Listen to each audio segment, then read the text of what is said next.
Hello, Breastie, and welcome to my breast explant journey. As this episode is posting, I am 24 hours away from my breast explant. I freaking can't believe it. My name is Carla Marie. I've had breast implants for 10 and a half years, and I am taking my silicone breast implants out. They are being evicted, and this entire podcast miniseries has been about this process.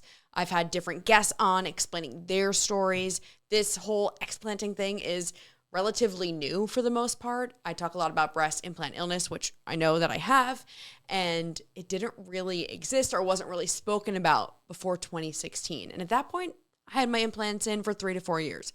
So this has been quite a journey, quite a learning experience. But today, I'm not doing this episode by myself.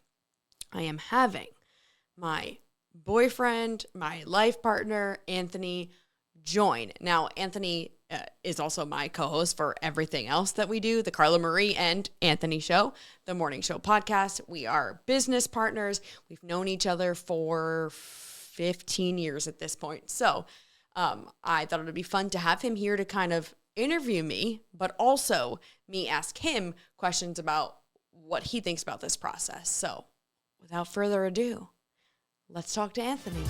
This is Carla Marie's Breast Explant Journey. Anthony, thank you for taking time out of your day and joining me in studio. I know there's a lot of things you could be doing. Let me just point out that I've been in studio for all of these. This is just true, actually. Usually sitting on the floor or something, trying to make sure everything is recording properly. Yeah, you've helped a lot in this process. You are a producer. I just make sure the buttons are pressed properly. That's about it. So everyone, this is my producer, Anthony. Hello. Also, my co-host, my business partner, my boyfriend. Ew. So I thought it would be fun to have you on for a few reasons. One, you will be taking care of me post-surgery. Yes. Along with my parents and possibly also your mom. You are my boyfriend, so there's going to be a bit of a body change and dating someone like that. I'm very curious what that's like, what's going on in your head. And also, I thought it would be good to have someone else here to kind of ask me questions that I may not think of or just have a conversation as I head into this. Yeah. Because when this episode posts, it'll be the day before surgery. Yeah, that's kind of crazy. Yeah.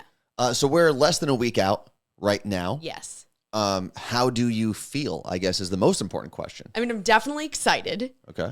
Head is a little cloudy at this point because as we record this, a lot of people know this by now, but we lost our best friend this week unexpectedly, and that has flipped our worlds upside down to the point where nothing else matters. Yeah. But yet I still have this surgery date coming up, and I obviously can't ignore that because there's so much prep that I have to goes into that. Yeah. Diet is important. There are certain things I can and can't eat as we're leading up to this, or shouldn't and shouldn't eat.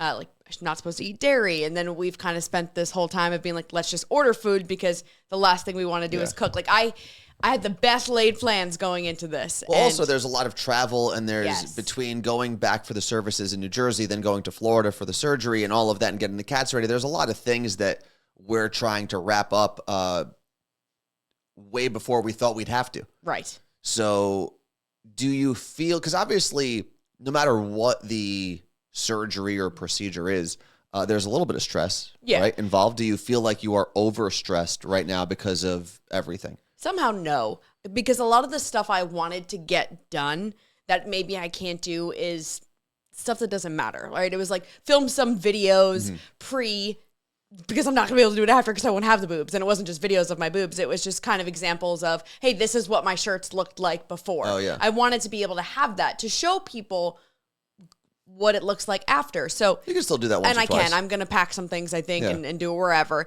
It was a lot of stuff like, oh, I'm going to cook ahead of time and freeze the food. So when we come home, I physically am not going to be able to do that. So there was a lot of that. I was kind of nesting a bit, like want to have the sheets clean so that they're clean when we get back, like things that Anthony is also capable of doing when we get back. I mean, I'm not a good cook. But. So I'm not but I'm not stressed to the point where I'm frazzled. I just don't have the energy to be right now. So it is definitely not what I planned, but it's all going to happen. It's all going to work out.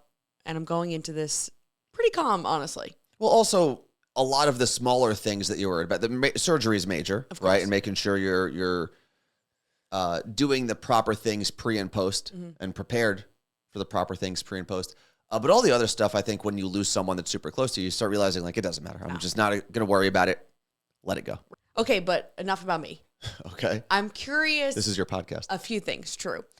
When I first started saying to you, I think I might get my boobs out one day, whenever that was, 2 years, 3 years ago, maybe at this point when I first said it, what crosses your mind at that point?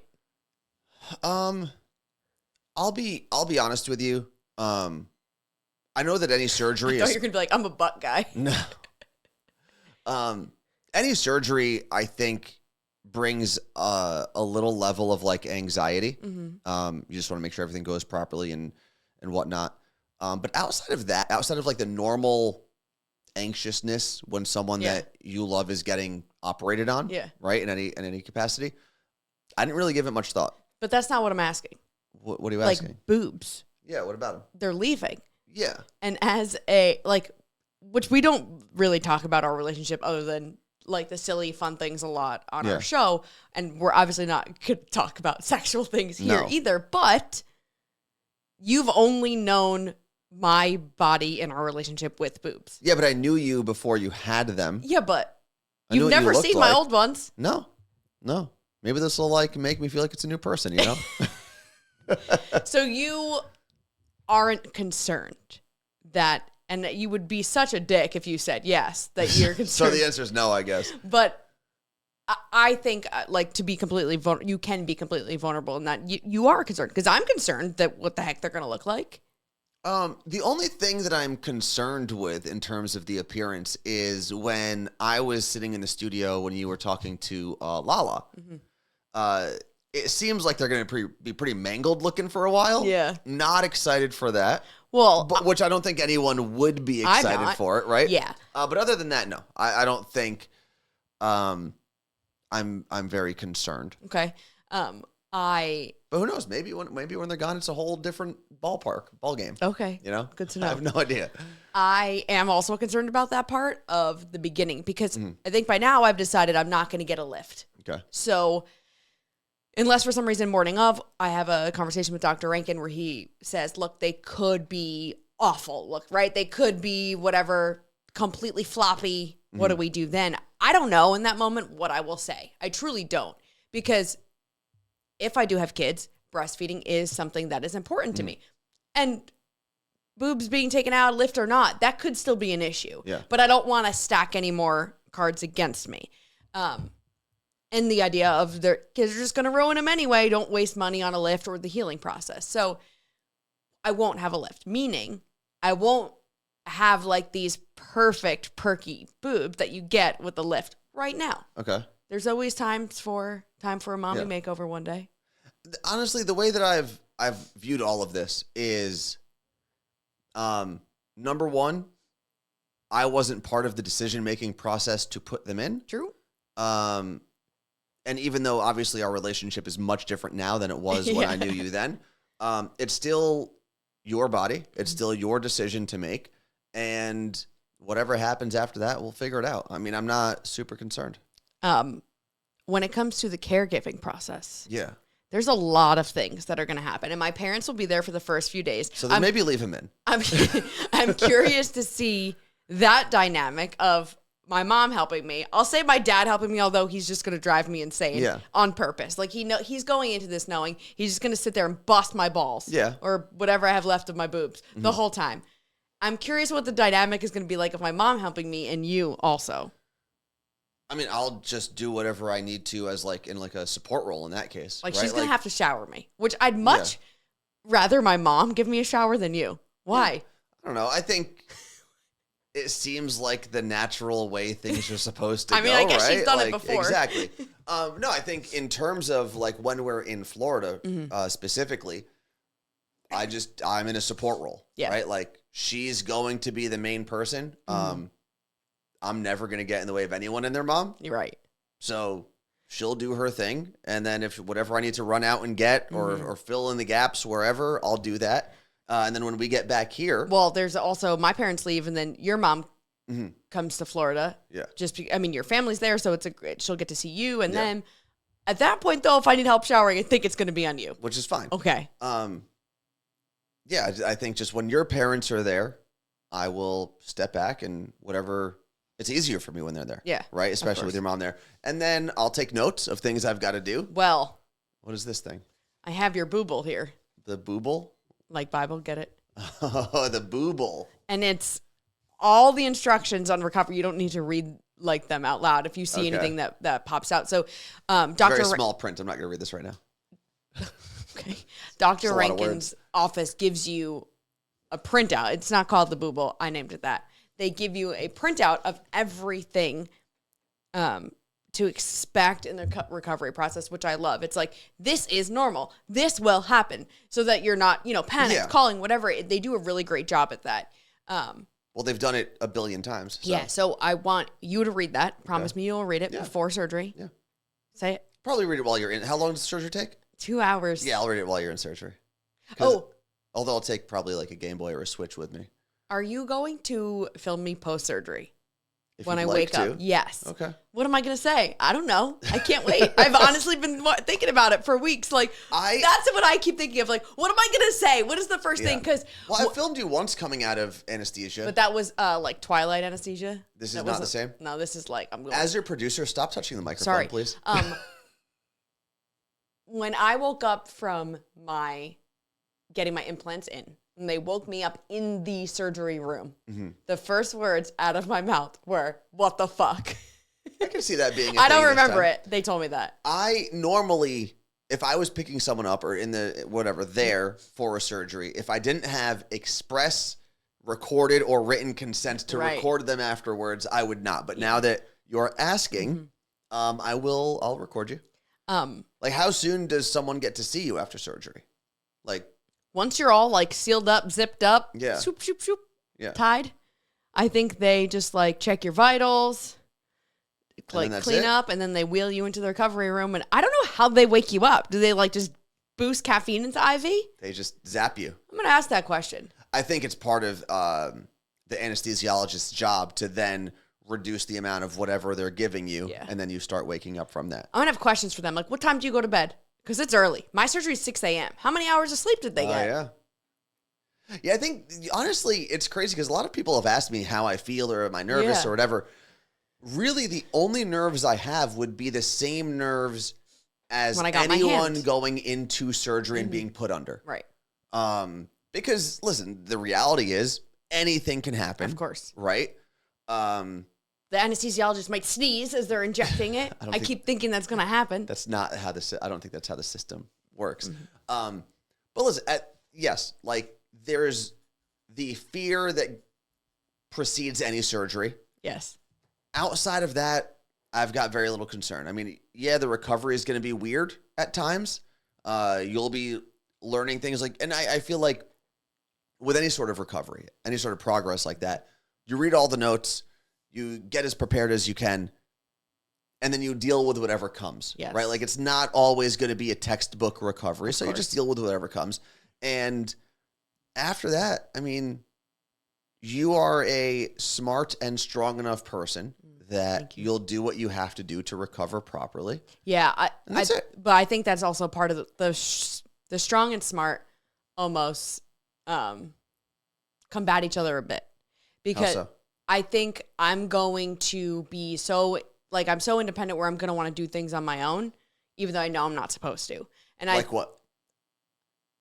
When we come back, even though it's 10 days post-surgery, like, I can't do laundry. I can't take, our cabinets are all way above my head. So I can't get a spice. But those are things, when you can't reach things, I often get them for you anyway. When you don't realize how short I am. But when you don't have the time to do laundry, I sometimes do your laundry for you. Like, I don't think it's not that big of a deal. I think it's going to drive me nuts to be like, can you do this? Can you do this? Yes. It's going to drive you nuts. It's funny. That's what I'm like dreading.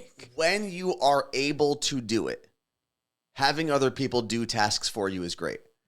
When you know that you can't physically do them, there is, especially because, I mean, you helped me recover when I tore my Achilles. You still had arms, though. I still had arms, but I couldn't, especially when I was on crutches, I couldn't do certain things. I couldn't carry certain things.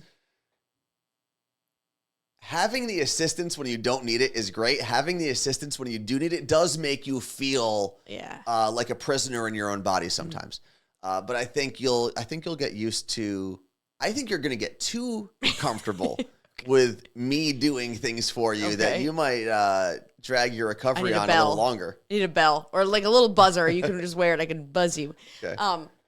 In terms of symptoms, I've talked a lot, at least in the first episode, about all the things that I think are related. And what's crazy is you can't pinpoint it, especially when you've had them in for 10 years and at such a weird age of like 25 to 36. Like, I don't know what that's not my adult body at 25. Like, so much change. So I don't know if part of what's happening is just getting older or whatever versus the implants.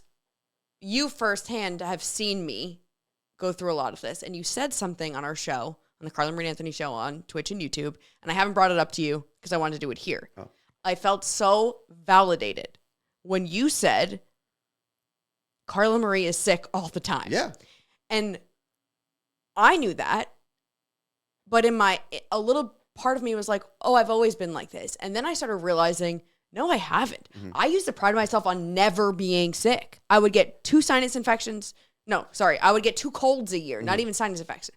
3-day colds, boom, goodbye. That was it. My allergies I didn't have since I was like a kid. Like, none of this. And then you said that, and I was like, I feel so validated. No, and I think that's what I'm most excited for, right? But then there's also a little bit of concern, right? Right. I forgot who I was talking to recently.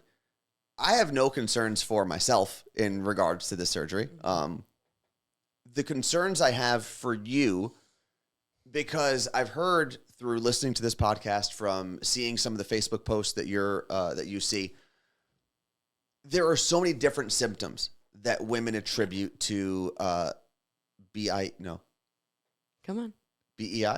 What was it? But what is it called? Say it. Breast implant. Oh, BII.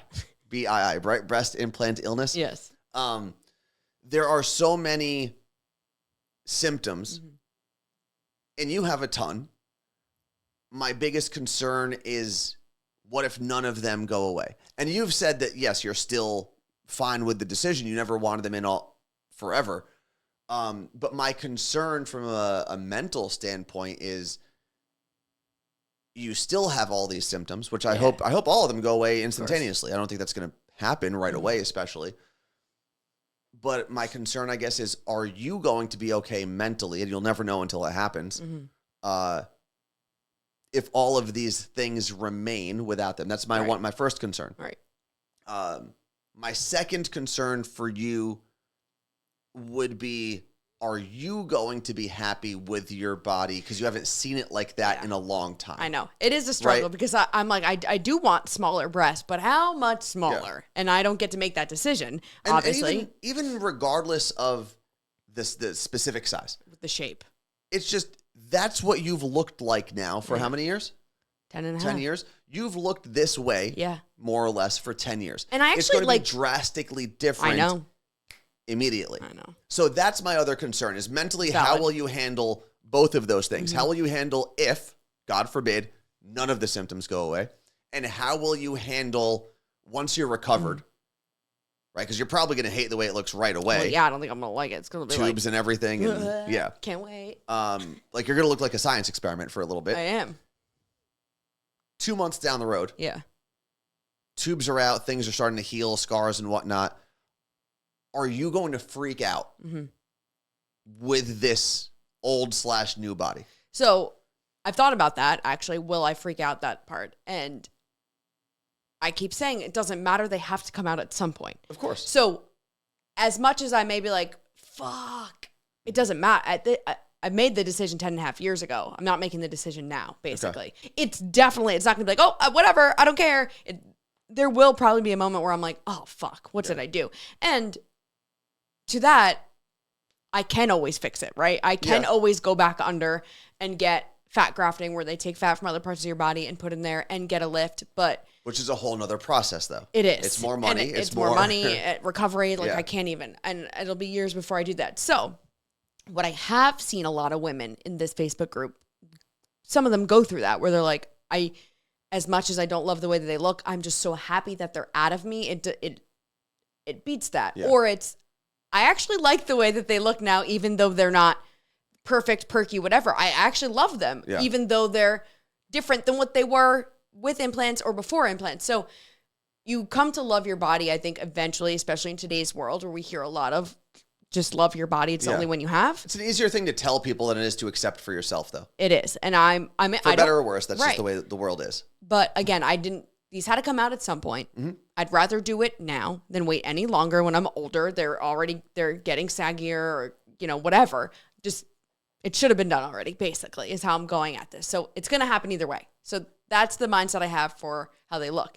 In terms of symptoms, I have to keep reminding myself that a lot of women say you could detox for a year. Okay. So even if nothing goes away at 6 months, it doesn't mean it won't go away at a year. And it comes in waves. Like, it could go away and then completely come back in a month and then go away again.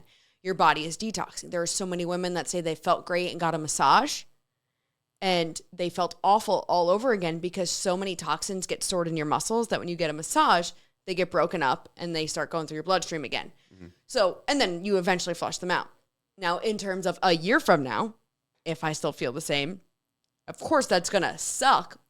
Again, I had to get them out or whatever. Yeah.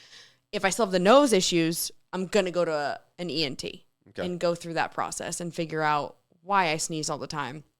Because it's not allergies anymore. Like, what's going on in there? Yeah, if it's not allergies, it's not the boobs. Like, what's really going on? There's something going on. So, oddly enough, the first step in that process for me was get the boobs out, not go to the nose doctor, because I knew that this needed to be done anyway.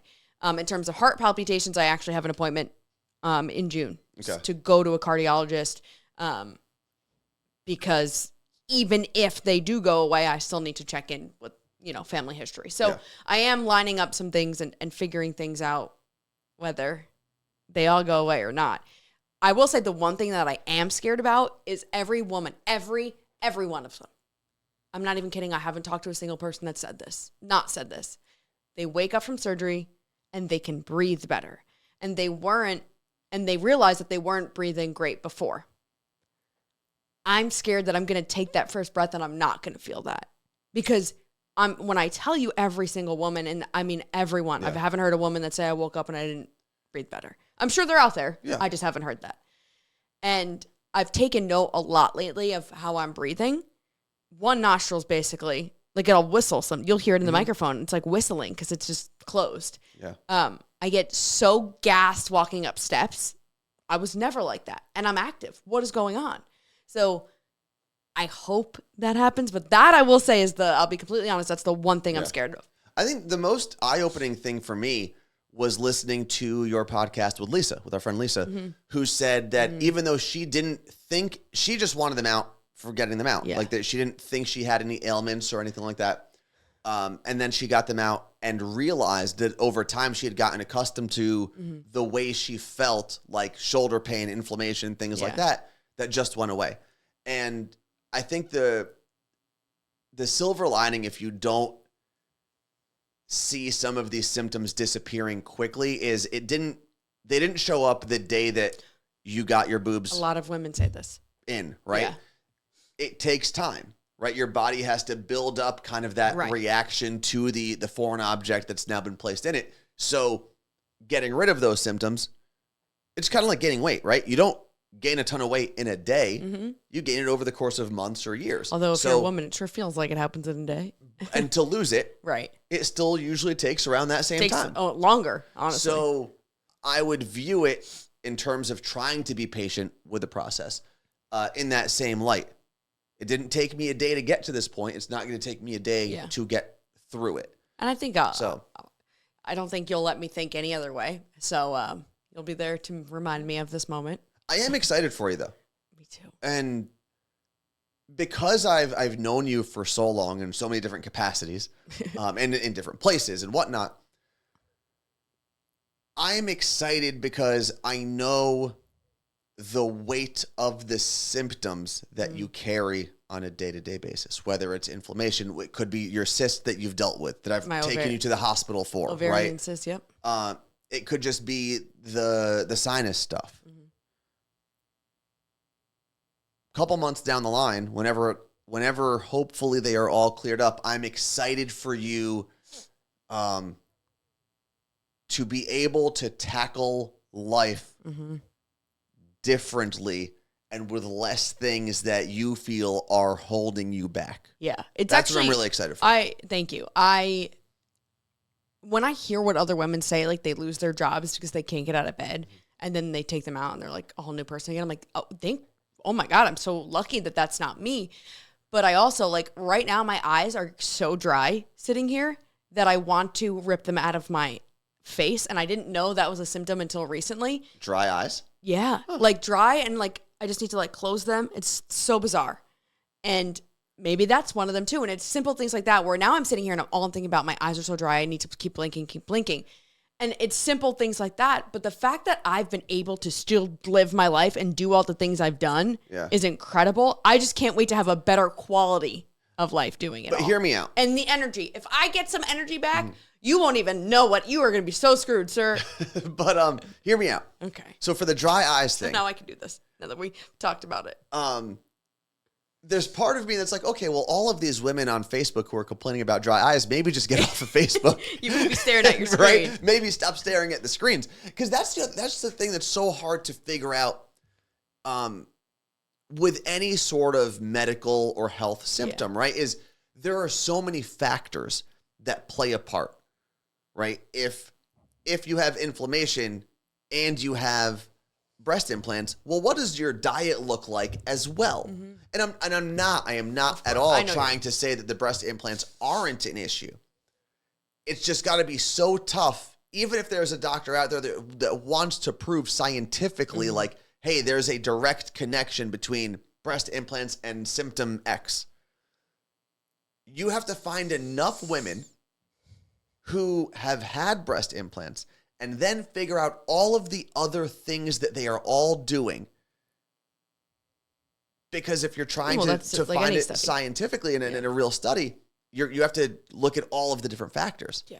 And I do think that most people, if they feel sick enough to get their breast implants out, they're also going to try to clean up their lives in other ways as well. Of course. So it's hard to tell. So it's also hard to tell. Great, but it's hard to tell. Yeah. And like I've said multiple times, my biggest concern is that maybe for some symptoms, maybe it isn't the breast implants, and then you're going to find out later it's something else. But it still helps you narrow down what the suspected factor could be. Ever since I chose my date, I've almost not felt them worse. I'm more aware of them, but part of me is like, they know. It's also like your senioritis, right? It's like, I want it out. I don't care anymore. Yes. And the craziest thing, and I've had to calm myself down, almost like do breathing exercises, is sometimes now I can literally feel the weight of them on my chest. And I don't know that I was ever truly aware of that before, where I start to feel claustrophobic. Like, get these, they're on me. They're on my lungs. Get them off. But isn't it crazy? Weird. Isn't it crazy what your mind can do? Yes. Right? When you allow your mind to focus on something, you become so acutely aware of it. And that's a good thing or a bad thing. Yeah.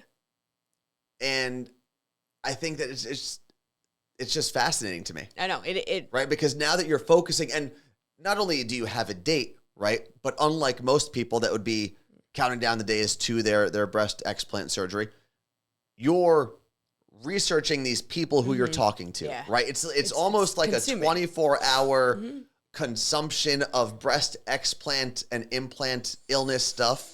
Do you hear the whistle on my nose? Yeah. Yes. So maybe move away from the microphone as a producer. So you're in it is what I'm trying to say, right? Like mentally, more than most people, you are fully in it. No, I've definitely taken note of that, of where, I am researching and I am hearing these stories, and I'm like, oh my God, I can't, like, if I was doing this and I didn't decide to get them out, I'd be like, get them out. I got to get them out. So I've had solace in having this countdown essentially. And it's also been great talking to these people to know that I'm not crazy, and the fact that you were on the waiting list, like, you didn't I didn't have a year to wait. Exactly. You got to just find out essentially that within a couple months they'll be out. A lot of people make these appointments and they're a year and a half out. Yeah. And now you've got to know that you're feeling crappy. You chose not to go on the waiting list because you wanted a definite date. Right. But now you're waiting 18 months. Yeah.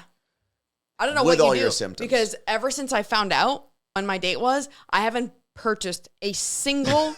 Actually, I bought socks, so I don't think that's going to change. I think your feet are going to be fine. I haven't bought a single article of clothing because, well, I've had the same bras for like 5 years, so not changing those now. Pfft. I need new nipple covers. They're falling apart. Not going to need those for a while. In terms of like pants and stuff, I also haven't purchased anything because what I've heard is that your body, you may not lose weight, but inflammation could also go down. Of course, yeah. That could change. I'm like, I'm not buying expensive like jeans or whatever if that's going to change. Luckily, I can rent clothes. I rent everything for the most part. And with inflammation going down, once you get back to working out, you'll be working out differently. Yes. And the workouts might affect you differently or faster or slower or whatever. Yeah. But I think it's smart to not buy a ton of stuff so you're either going to have to throw out or donate or something just in a couple months. And I don't think I'll have, honestly, other than like bras and bathing suit tops, there's not going to be much that I'm going to have to change. And that's been the craziest thing. Even when I got them in, I didn't have to change much other than bras and bathing suits. Yeah. But you will wear different types of shirts. Of course, yeah. And there have been, which is so funny because 24-year-old me, before I got surgery, would have said the same thing. There are so many things I can't wear. Yeah. And I can't wait to get them out. Where then I would have said, there's so many things I can't wear. I want boobs. Yeah. But well, everyone wants clothing that fits their body best and makes them feel the most comfortable in whatever body they have at that moment. So it makes sense. I'm pumped, though. I really am. There's one more thing I want. Oh, yes. So I had Megan reach out to me. And she said, I briefly saw you mention somewhere about your implants and then being a radio promotion. But I wasn't listening to the show, to Elvis Duran in the Morning Show at the time, so I must have missed that. Can you explain that? And I was like, actually, I'll do it on this podcast with Anthony. This is a great opportunity to do this. And I've never really actually said this, I don't think. And we assumed that it was kind of like known. But when I was working for Elvis Duran in the Morning Show in 2013, I had said to Casey Silcock, what was his role? He's affiliate relations for some of the biggest radio shows in the country. Great guy. Amazing. And he was that for Elvis's show. Mm-hmm. And his job was to be the liaison between us and all the radio stations and their clients. So, for example, Elvis Duran is based at the Z100 New York studio, but he's also on Q102 in Philadelphia. He's on Y100 in Miami.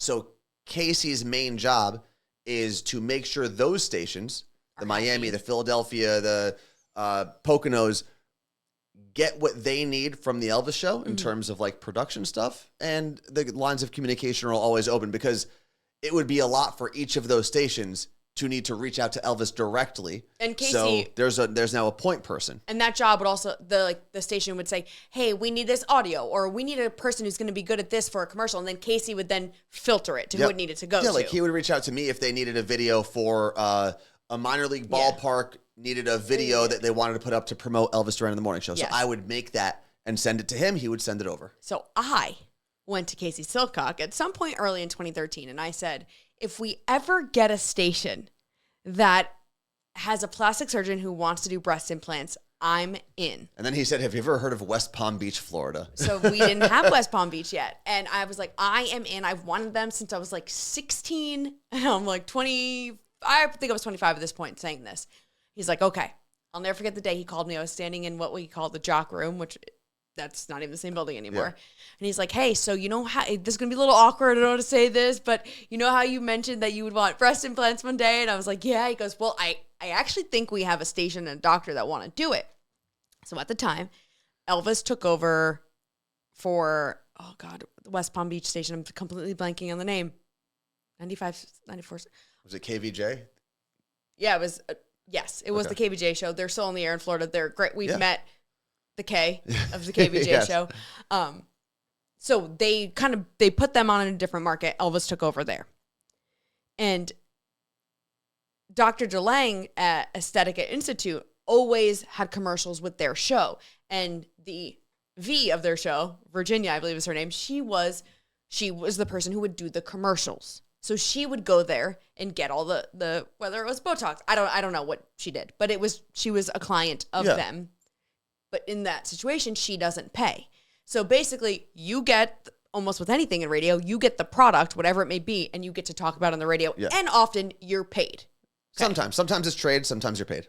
So in my situation, it was trade, meaning I got a boob job. Which cost how much money normally? Then it was like 10 or 12. Okay. $1,000. 10 maybe. 8 or 10.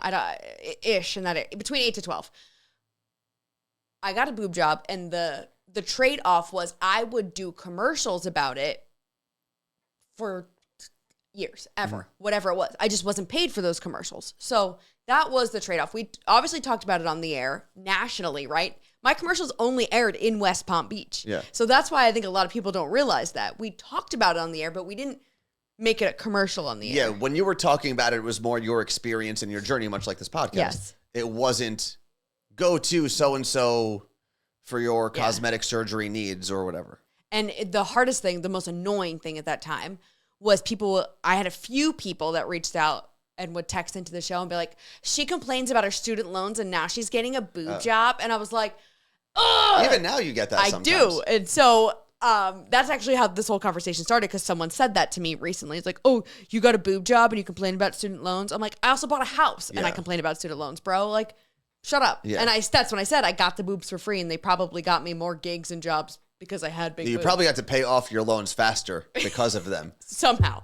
So anyway, I say, yes, I want to work with Dr. DeLange. And yes, I want a boob job. I'm all in. And I do this thing where like, I don't really like think. I just say yes. And then I knew I really wanted to do this. Yeah. And I was like, yes. Then they came back and they're like, well, can she pay for the anesthesiologist? Because that's harder, I guess, for them to just mark it off as marketing. Well, because they have to pay that person. Right. It's not an in-house thing, probably. The head of sales for the West Palm Beach station was like, no, she's 25. She doesn't have the money to pay for this. And she's got student they loans. said, okay, yeah. And they were also able to work with a client, a hotel there. And I stayed there for 2 nights, 3 nights maybe with Lisa for free. Mm-hmm. I think we even got dinner for free the night before because they took us out. So listen, I am super grateful. I lucked out. I understand that this is not the norm. So you got a free boob job. Yeah. But yeah, that's the story of how I got free boobs. So it only makes sense that now I have to pay. Well, I mean, the interesting thing that I find is there will be people that are like, oh, she told all these people to get a boob job back in the day. Now she's telling them not to. And it's not necessarily that you told people they need to get a boob job. No.